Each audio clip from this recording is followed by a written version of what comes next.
ماحولیاتی آفات، وبائیں اور دوسرے بحرانوں کی افزائش اصل میں ایک دوسرے سے جڑی ہوئی ہیں۔ یہ تحقیق اقوام متحدہ یونیورسٹی کی ایک ریسرچ میں سامنے آئی ہے۔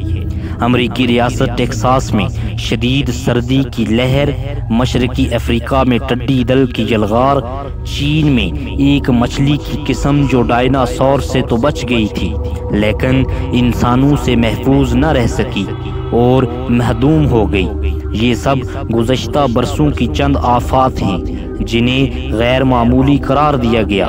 بظاہر بیان کی گئی آفات جن علاقوں میں نازل ہوئی تھیں وہ ایک دوسرے سے ہزاروں میل دور ہیں اور ان کے بیچ سرحدوں کے علاوہ سمندر بھی حائل ہیں، لیکن ایک بات مشترک ہے۔ اسی مشترک بات کا سراغ اقوام متحدہ یونیورسٹی کے محققین نے لگایا ہے۔ محققین کے مطابق گزشتہ 2 برسوں میں پیدا ہونے والے شدید ترین آفتوں نے ایک دوسرے کی شدت کو بڑھایا اور بعض دفعہ انہیں انسانی سرگرمیوں نے بھی تقویت فراہم کی۔ سب سے پہلے ہم دیکھ لیتے ہیں ایک دوسرے سے جڑے بحران۔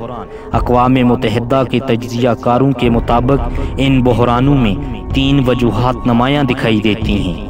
ان میں سے ایک زمین کے اندر سے حاصل کیا جانے والا ایندھن یعنی فوسل فیول، دوسرے خطرات سے نمٹنے کی کمزور انتظامی صلاحیت اور تیسری ماحولیاتی معاملات کے لیے فیصلہ سازی کی کم وقت دینا ہے۔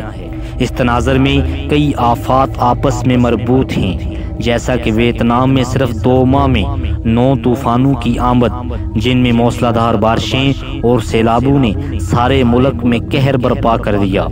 بنگلہ دیش میں کورونا وبا کے دوران ٹکرانے والا سمندری طوفان جو کہ کلائمیٹ چینج کی وجہ سے تھا۔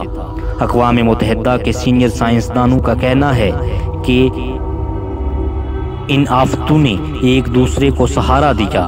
ان کا کہنا ہے کہ سمندری طوفان یا وبا کو سامنا کرنے کے لیے انسانی ذہن میں کوئی فوری رسپانس نہیں ہوتا، لیکن اب نئی صورتحال میں ایسا کرنے کی ضرورت ہے۔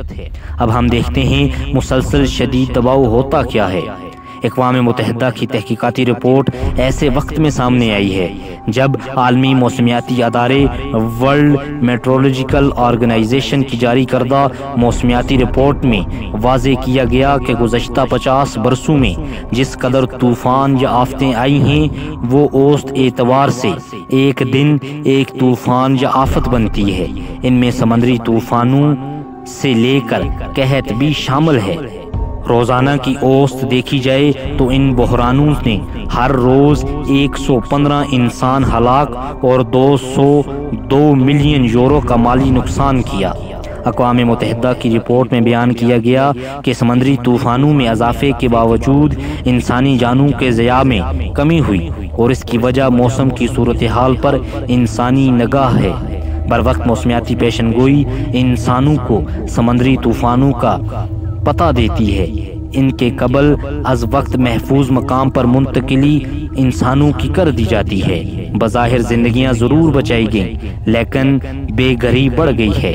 سمندری طوفانوں میں اضافے کی بڑی وجہ فوسل فیول کا جلانا جو زمین کے بالائی ماحول کو گرم تر کرتا جا رہا ہے۔